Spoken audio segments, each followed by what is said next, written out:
Welcome back, Algebra 3. We are in Lesson 25, moving forward. So let's begin with an age problem. We remember our age problems from the latter part of Algebra 2. These are fairly simple, and they're still the same as they were. And the key to doing an age problem is to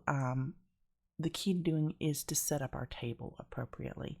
So in this problem, in 25.1, we are told that 10 years ago, so 10 years ago is going to be part of our problem. So we have a table to set up. We have a time now, and we have 10 years ago, so it could be minus 10. 10 years ago, Thomas, so let's talk about Thomas, was twice as old as Patricia. So Thomas, 10 years ago,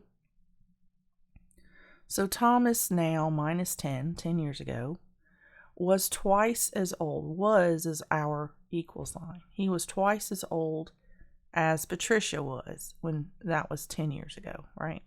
So Patricia minus 10. So we're going to write this a little bit easier so that we can get a formula or an equation out of it. So we're going to put Patricia here. And we're going to turn these into variables. So we have Thomas now, and we have Patricia now. 10 years ago, we just subtract 10 years from their current age. So Thomas now minus 10, Patricia now minus 10. Now we can rewrite this equation here. So Thomas minus 10 is going to be Tn, Thomas now minus 10, is equal to 2 times Patricia now minus 10. So that's a lot easier to work with. We can treat those like variables, and it's going to be a whole lot easier to solve now that we have that. The second part of this word problem talks about 5 years from now. So 5 years from now, we're going to add 5 to their current age. So that would be Thomas now plus 5, and then Patricia now plus 5.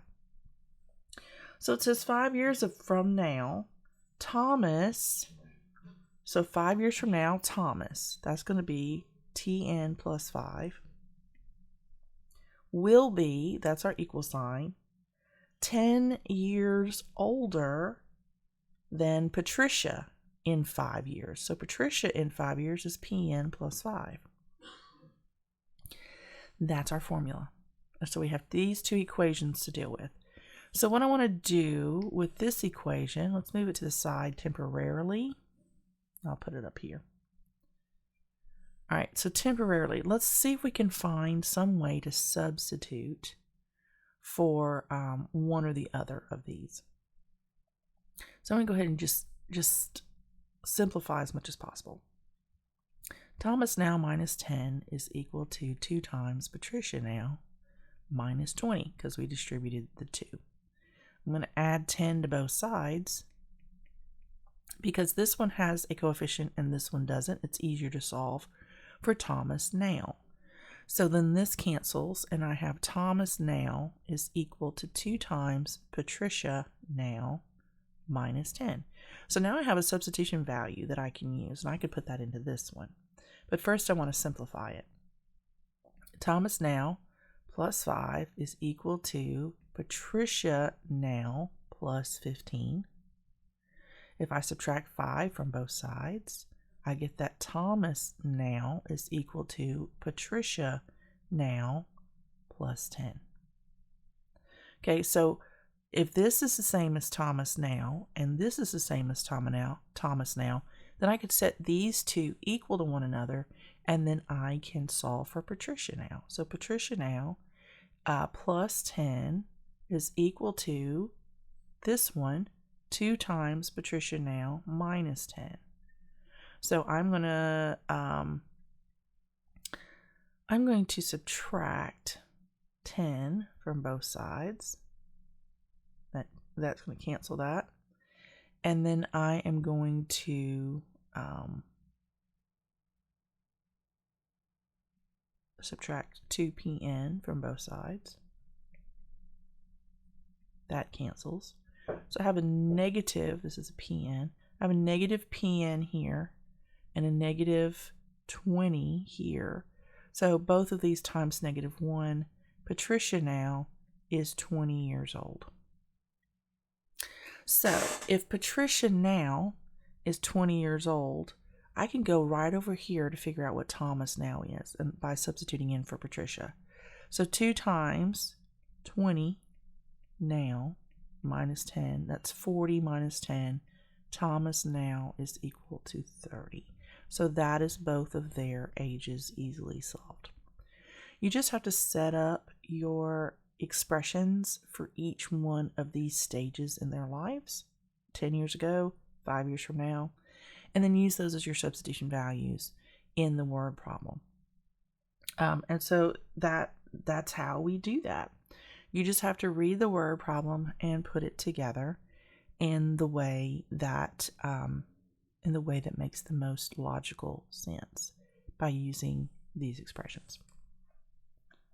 So let's look at rate problems. Rate problems, so far, we have done rate problems. Rate times time is equal to distance. Well, there's another way to look at these. They're not just dirt problems anymore. Now we can look at this distance as like a job. Rate times time is equal to the job. We could say that the distance they traveled was the job they were doing. So this is how we're going to start looking at these rate problems. Rate times time is equal to the job.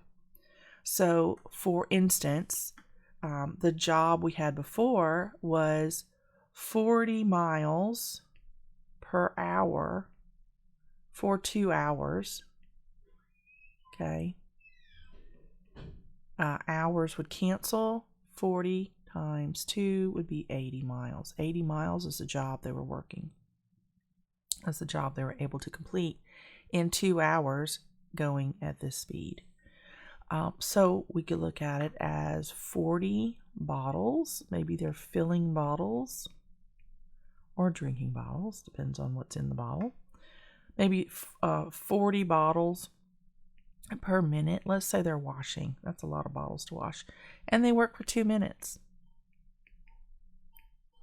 Then the job they're able to complete is 80 bottles. Maybe they have a machine helping them or something. So this is the job. This is the job. Or maybe they are parking cars, right? And they could park 40 cars in an hour, and they work for 2 hours.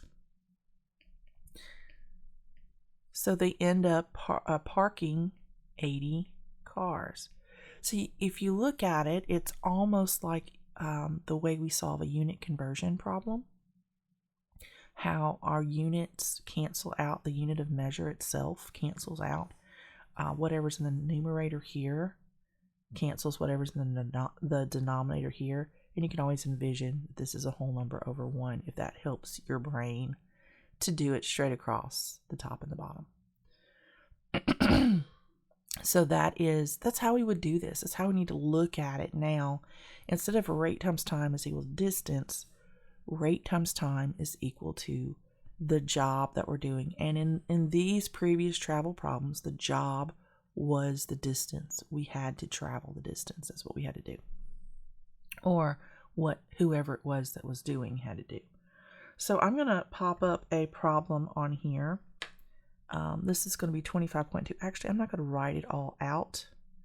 I'm going to read it to you. I'm going to read you a story first, and then we'll write down the information. So this is example 25.2. So Joe Frank can wash 3 cars in 5 hours, and Merle can wash 4 cars in 3 hours. That's the first sentence. So the rate of Joe Frank is equal to 3 cars in 5 hours. And the rate of Merle is 4 cars in 3 hours. I might be a little suspect of the quality of the job on that one. 15 cars need to be washed. So the job is 15 cars.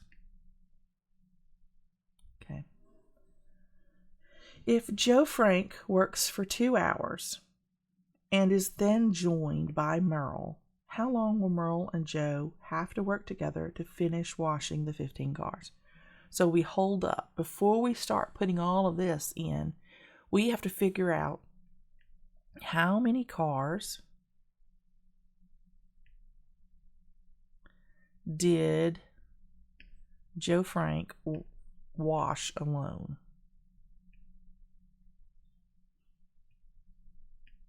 And that's going to tell us how many they're going to work on washing together. So we're going to set up the rate times the time is going to tell us the number of cars. Okay, rate times the time equals the job. So we have the rate and we have the time. We know that Joe Frank can do 3 cars in 5 hours, and he's going to work for 2 hours. And that's going to tell us how many cars he was able to wash. We cancel the hours because that is a factor. We treat it like a variable or a factor, and we cancel it out. So it tells us he is able to wash 6, because 3 times 2 is 6, fifths in cars. So 1 1/5 cars is what he is able to wash, right? So we are going to take that and we are going to subtract it from the total number of cars in the job so we can see what they have to do together and see how much time it takes them to do that. So I'm going to subtract. I'm going to say we've got 15 cars. All right, this is just a standard problem, 15 minus 6/5. And we're going to multiply this to get the common denominator so we can find out how many cars remain. And 15 times 5 is 75/5. So when we do the math, we get 69/5 cars remaining. That is the job now. This is the new job. Now we can take their rates together and figure out how long it's going to take them to do that portion of the job. So let's get over here. I'm going to set up the problem because they're doing the job together.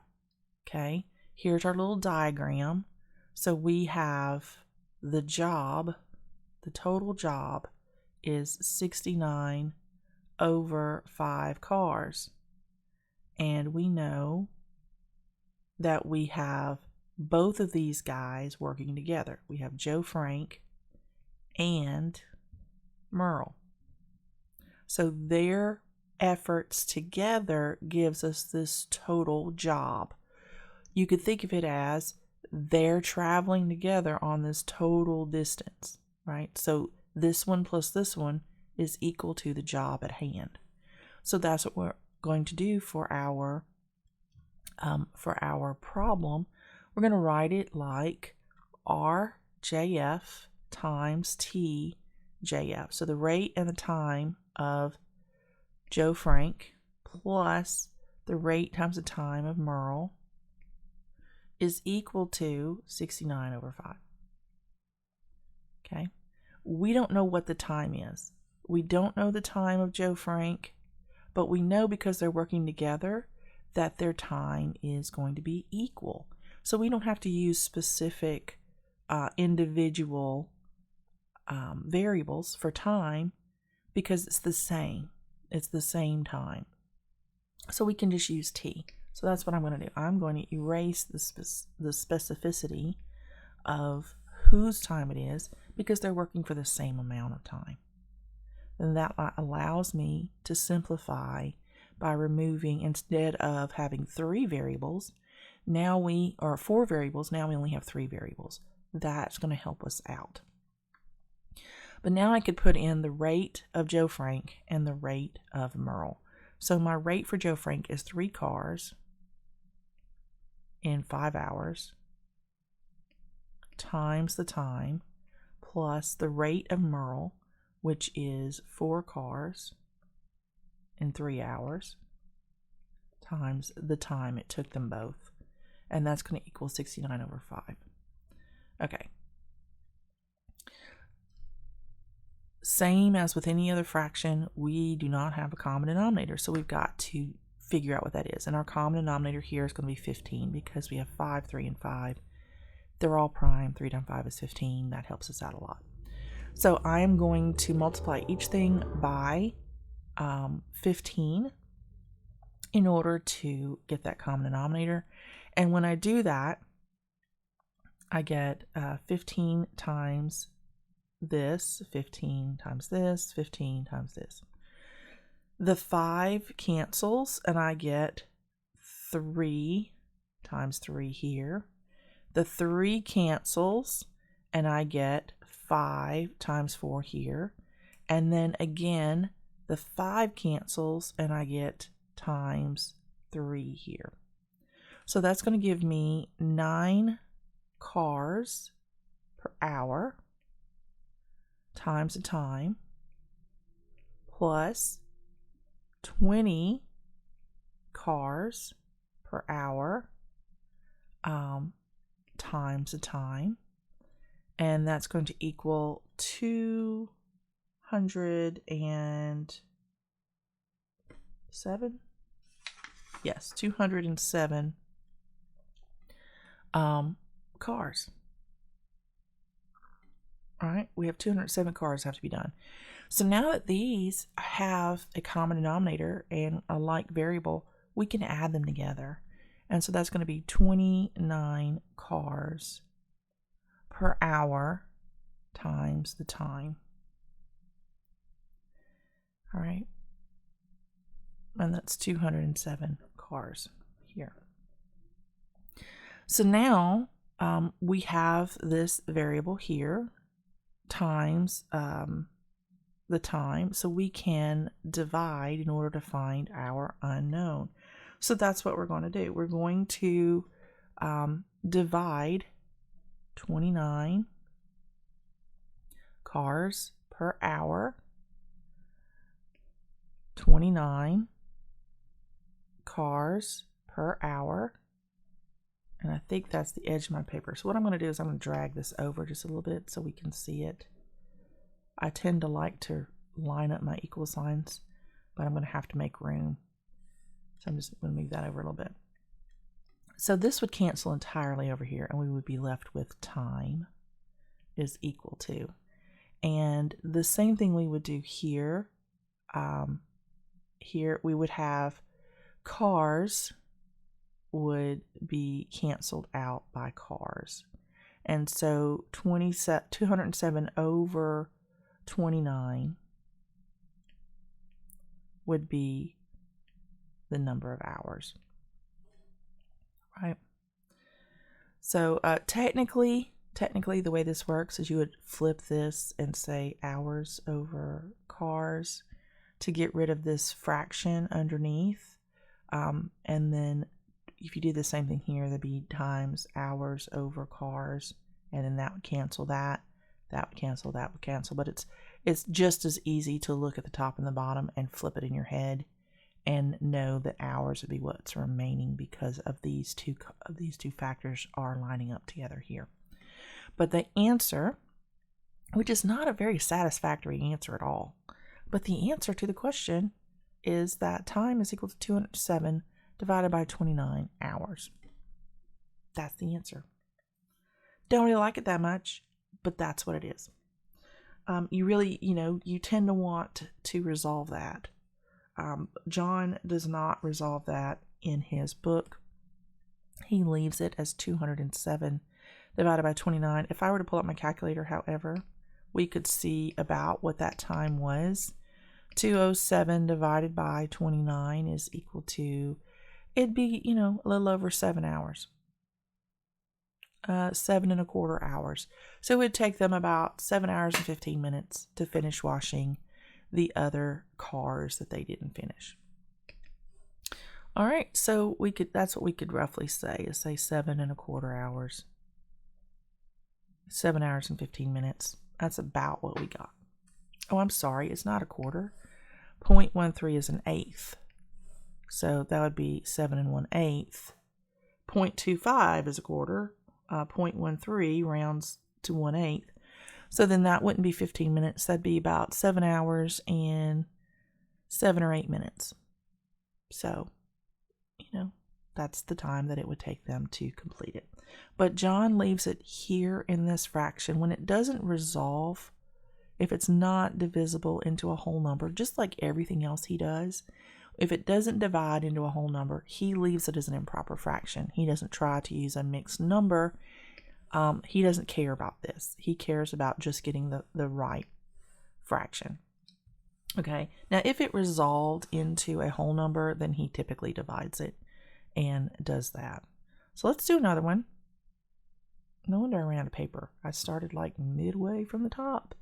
So let's clear this and let's look at something a little bit more fun and complex. Actually, we're not. We're gonna do one more like this, and then we'll move on to a little bit more fun and complex. So this is 25.3. And this one, now that you've done the Merle job, the Joe Frank and Merle, you're going to see this one a lot more readily. So we have Maya and Wilbur. And Maya could work, she could empty, and her name is spelled like this. Maya could empty 2 bottles in 3 hours. All right, so I'm not sure what they're emptying. Maybe they're really, really big bottles, like, tanks or something. I'm not sure. And working with Wilbur, so with Maya and Wilbur, I don't know why I wrote a 4 for Wilbur. Maya and Wilbur, they could empty, that's why I wrote 4. They could empty 4 bottles in 3 hours. So looking at hers and looking at his, in my mind, I automatically see, well, they're doing double the amount of bottles. So his time is going to have to equal her time in order for them to double their output, right? They have to have equal speed in order to double what they're able to do. But we have to be able to show that mathematically. So let's see if we can do that mathematically. So we need to show that her rate and her time added to his is going to be equal to the number of bottles that they can do, or the job that they are doing. Rate times time equals the job. Remember that. Rate times time equals the job. Okay? So we know her rate, and we know their time. Their time is 3 hours. So her rate is 2 bottles. I'm just going to use a B over 3 hours. And their time is 3 hours, because that's what they worked together, was 3 hours. Plus, we don't know what his rate is. We just leave that RW, but we know the time is 3 hours. And that's going to equal the number of bottles, and they had 4 bottles. That's what they were able to do together. So with Maya, I am able to cancel the hours, and I get 2 times 3 is 6 divided by 3, which leaves me 2 bottles, right, when I do the math. Because technically, that would cancel 2. So 2 bottles is what I have remaining for Maya. And then I still have RW times 3 hours here for his rate, and 4 bottles here. But now these two are like terms, so I can subtract. And yet the rate of Wilbur is 3 times, times 3 hours is equal to 2 bottles. So when I divide by 3 hours in order to get the rate of Wilbur alone, I find this would cancel. The rate of Wilbur is equal to 2 bottles in 3 hours, which backs up what we said. We said that his rate had to equal her rate in order for the output to double. Right? To exactly double, they have to have the same rate. And it does. It matches. And we are able to show that mathematically as well. And that is what we need to be able to do. We need to be able to back up our gut feeling. And now we know mentally that there's a way to show it. We have to be able to show it. Now we can, right? Okay. So let's move on to something a little bit more difficult. Or a little bit, not necessarily difficult so much as you have more variables. Whenever you have more variables in something, you have another element that you have, it gets a little bit more complex. It doesn't make it hard just because it's more complex. It just means that you have to take a little bit longer to think it through.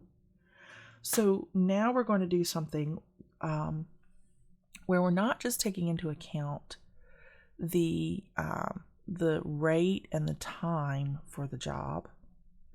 Now we're taking into account, we're adding in the number of people working on that job. So we would have rate times time times the workers would equal the job. So it's going to be a job that has multiple people working on it, and it's their rate together. Now, in real life, in reality, we know that when you put different people together to work different jobs, or different groups of people work at different rates. It's, everybody doesn't work at the same rate together, right?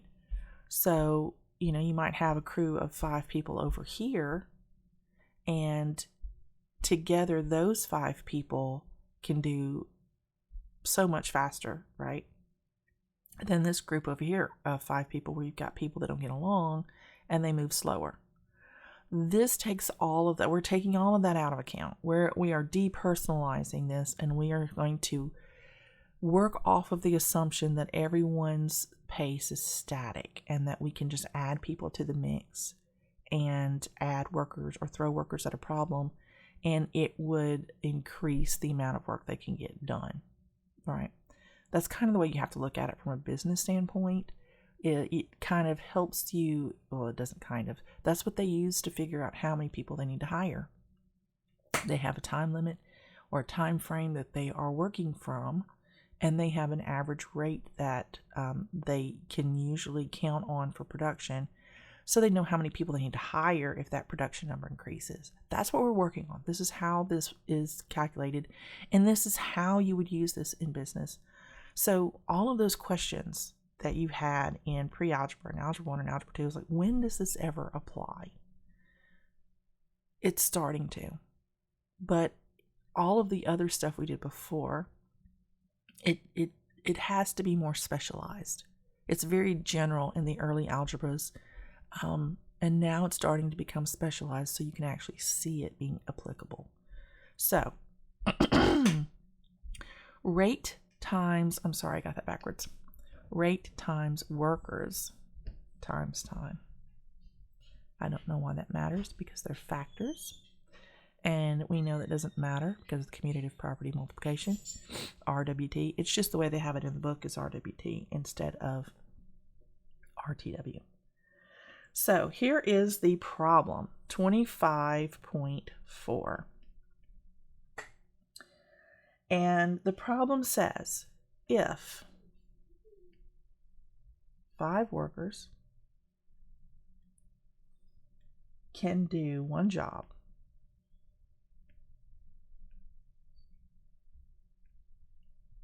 in 8 days, how many workers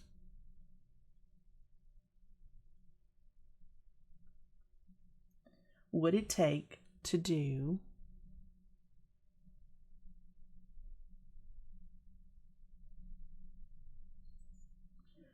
three jobs in 7 days?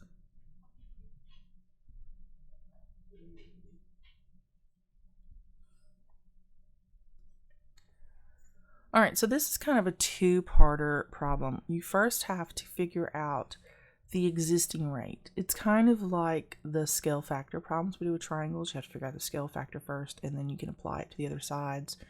Or like those varies inversely, varies directly problems where you have to figure out the constant, which is kind of k is equal to the rate anyway.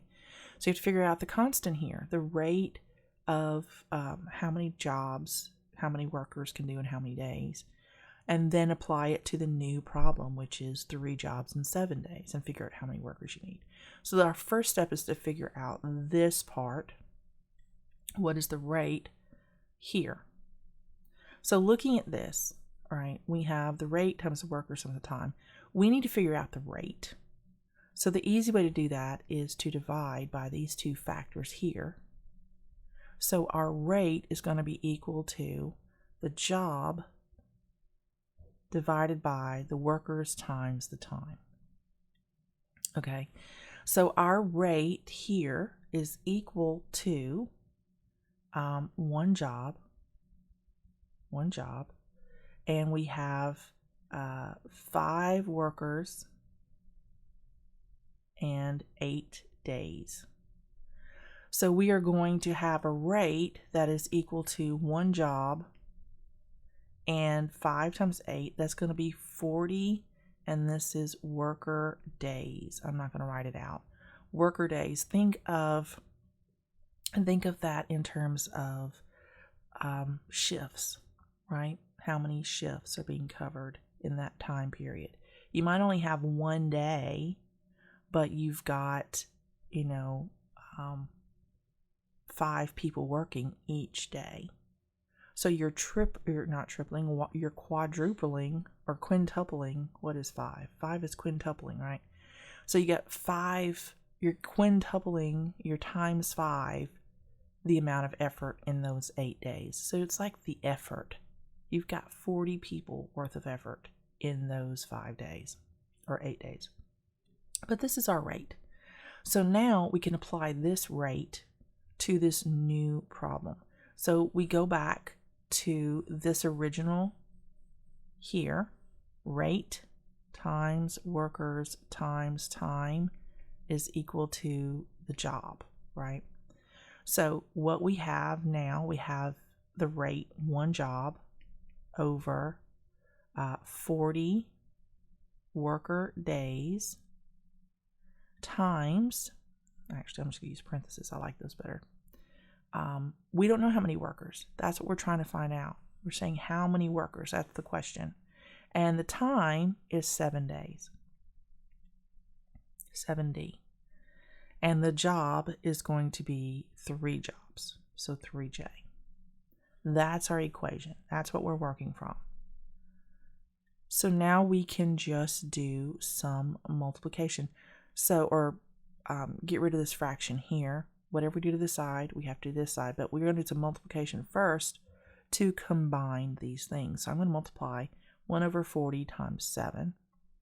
So that's going to give me 7 JD over 40 WD times the number of workers equals 3J, right? 3 jobs.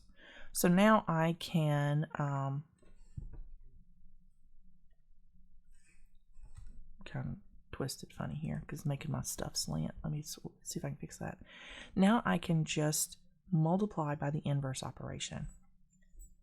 So 40 WD over 7 JD times this. That's going to make this cancel. But then I have to do the same thing over here, right? I'm going to put this over 1 times 40 WD over 7 JD, right? So now I have jobs cancels, right? And so 3 times 40, the days cancels because I have D over D. I can cancel that out and simplify. So now I have the number of workers needed is going to be 120 over 7. The only thing I have left is the number of workers. So my workers is equal to 120 over 7. But you can't really put people in a fraction. So in this problem, he does actually resolve it, and it comes out to 17.14 workers. So you could resolve this decimal portion by saying, okay, I hire 17 people full-time and I get one part-timer that comes in for a half a shift. I don't know how that would work out. You'd have to do some multiplication times the length of hours in the shift, whatever that is. But this would be the answer I would more than likely put in the system. But if he gives me the decimal, then I'll put that in the system also. So try this one first. It'll more than likely be captured. If you just have to go ahead and do the decimal, then you can try that if you want. But if you stop here, you know you're going to get it right, just like always. All right, so we have one more like that. And this time, I love this one. This time, we have babies are our workers. So I'm going to pause and write the whole thing up here so you can see it. All right, so in 25.5, Mary had 252 gallons of milk. This would feed 42 infants for 12 days. Then they added 14 more infants to the nursery, and they gave her 48 more gallons of milk. How long would the milk last now? So remember, our formula here is going to be R times W times time is the job. And the workers here are the babies, and their job is to drink the gallons of milk. You have to kind of think of it in that perspective. What are the babies doing? They're drinking the milk, so that's their job. And remember how we solved for rate. Rate is going to be equal to job over workers times time. So our rate here is equal to the number of gallons. Our original rate is 252 gallons over 42 infants. I'm just going to put INF times the time, which is 12 days, 12D. So when I multiply this, I get 252 gallons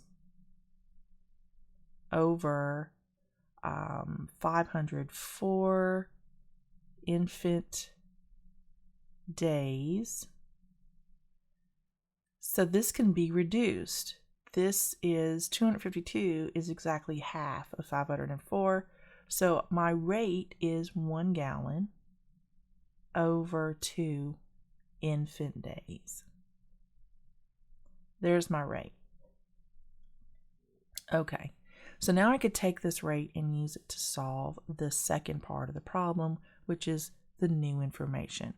So my gallons of milk went from 252, they added 48, so my new gallons is going to be 300. I now have 300 gallons. That is my new job, is 300 gallons of milk.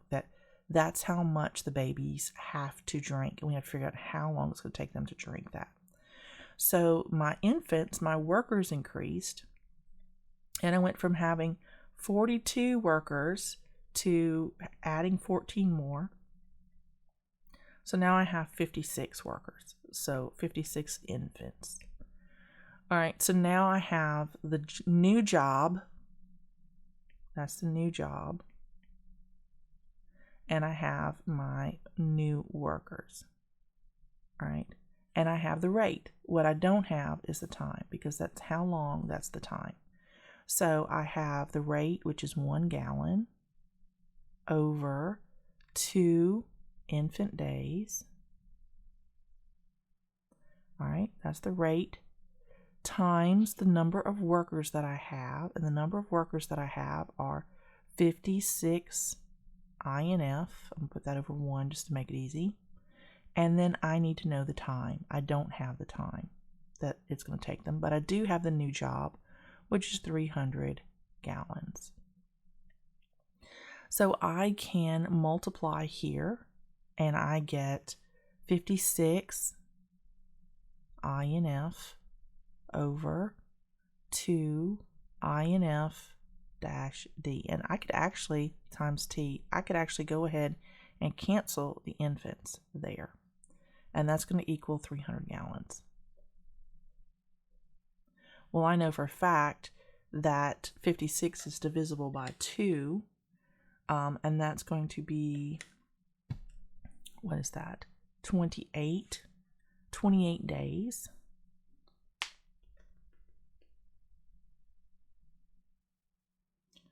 So that would be 28 days, because infants and infants, it cancels. So 28 days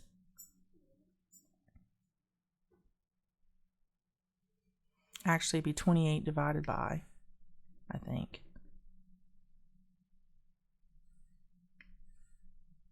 or 28 over days. Yeah, I think it's 28 over days times time is equal to 300 gallons.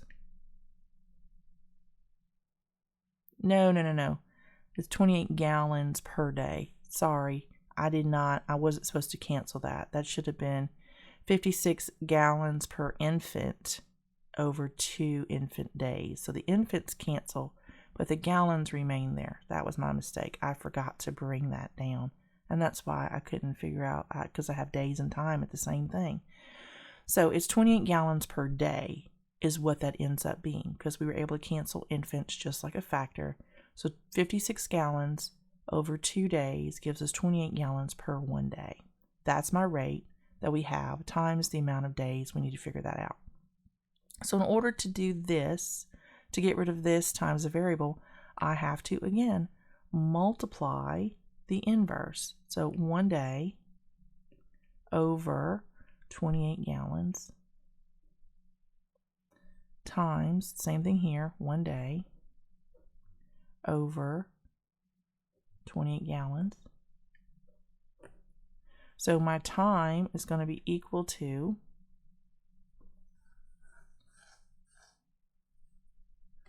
300 gallons over 28, or gallons a day, over 28 gallons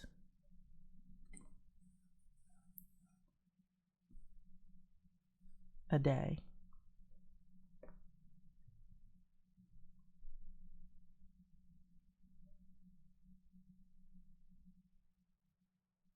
Did I do that right? Yeah. This is gallons. This is gallons. It's not gallons a day. It's gallons, because 28 gallons day, 1 day, gallon. So day, gallon. It's going to be gallon a day. So the gallons cancels. So the time is equal to 300 days divided by 28.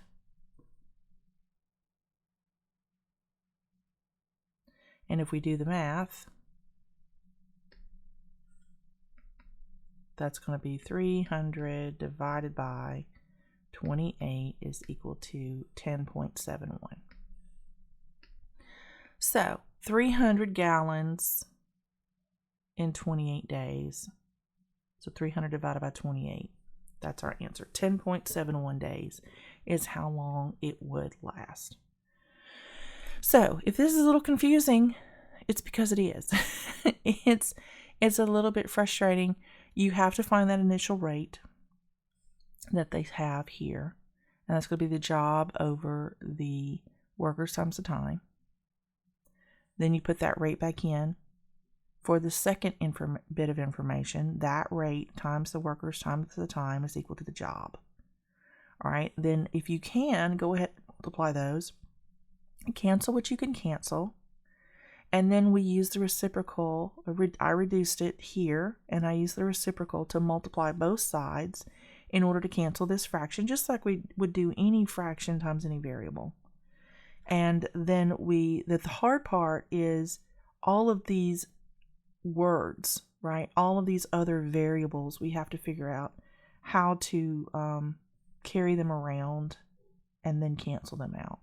So that's why I like to cancel them here as much as possible instead of carrying infant gallon, infant day all the way through the problem. Cancel it here and then get 56 gallons in 2 days, which is 28 gallons a day for 1 day. And then that makes it easier to multiply over here when you have to multiply the reciprocal. And then you can cancel gallons, and then you have 300 gallons a day divided by 28. That gives you how many days you have left of milk. Which in this case, when we resolve it, you get 10.71 days. So they need to go to the store in about a week and a half and get some more milk. And in this problem, I would always have this answer available, but then he gives us this answer as well. He resolved it. And for some reason, he didn't want to divide the cars, but he didn't have a problem dividing the number of days or the number of workers. So I don't know if he was just waiting for you to wrap your head around it before then reducing it to a decimal. But he typically doesn't like to reduce things to a decimal, but he's all of a sudden done it twice. So who knows what his thought process is. So here's what I will do for Jupiter. If it is given to me in a decimal answer, like it is in the book twice, I'm going to put both. I'm going to put this and I'm going to put this. Okay, that way you don't have to guess which one it is. As we move over time and see how his responses generally come, we may transition into just doing decimals and giving a final resolved answer now. So we'll just play it by ear and see what he expects as a response, and we'll get into more detail about that later. That's all we have for lesson 25. So I will see you in lesson 26.